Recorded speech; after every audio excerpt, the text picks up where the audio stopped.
another story I want to talk about really quickly.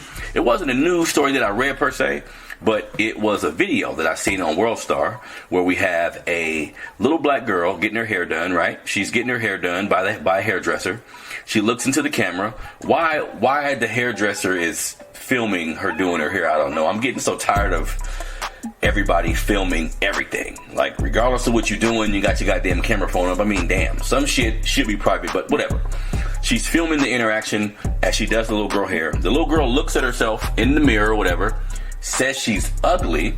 Right now, I think, after looking at the video, I think her saying she was ugly, I think she was referring to her hairstyle, not necessarily her looks. But I commend, because I've heard different stories about this video before I actually saw it, but I commend the hairstylist, because the little black girl said I was ugly.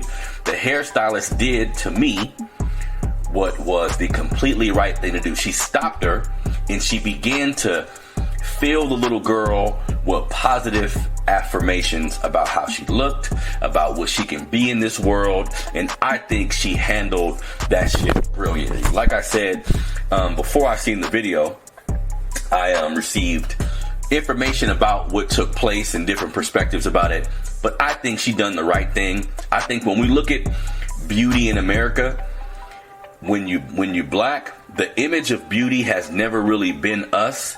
So it's imperative that we fill our children with confidence. It's imperative that we talk to our kids about how beautiful they are, about how capable they are. Like, those positive affirmations need to happen from the adults around. You see what I'm saying? And I think what she did, because it could have been worse. The little girl could have said that, and the hairdresser could have been like, shut up, let's keep going. You feel me? She could have overlooked that extremely teachable moment.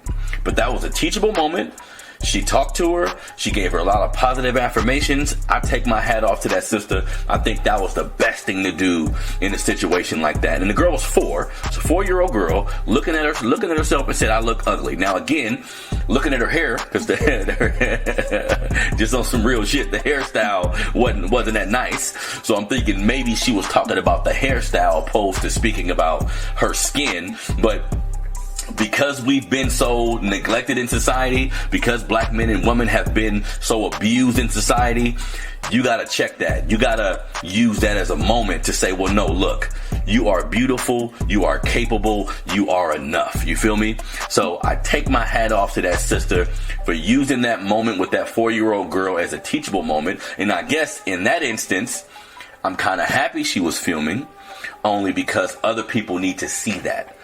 Because, you know, you go on WorldStar, which I'm not above anything. I go everywhere to see what's in the climate, to see what people are talking about, right? And, you know, on WorldStar, there's a lot of fuck shit on there, a lot of, you know, little funny videos and all kind of shit that maybe shouldn't be online. But that was a good video. I take my hat off to that sister. She did the right thing in the face of what could have been a much more negative situation. So shout out to that beautician. Black people, black parents, you have young black kids, make sure you fill your children with positive affirmations. Make sure you tell them that you love them. Make sure you tell them that they're beautiful. Make sure you treat them that way. Make sure you make sure they're punctual. Make sure you make sure that they are clean. You see what I'm saying? Because again, man, when we look at how we're treated in society, when we look at racism, when we look at classism, when we look at all the isms, when we look at all the shit that negatively affect us as black folks, it's some of this starts in the house. It's important to know about racism and to understand and contextualize it so you can navigate through what you see and don't internalize it. But at the end of the day, our homes should be breeding grounds for positive thinking, for motivational thinking, for reading, for all these things that can help us once we step out of the house.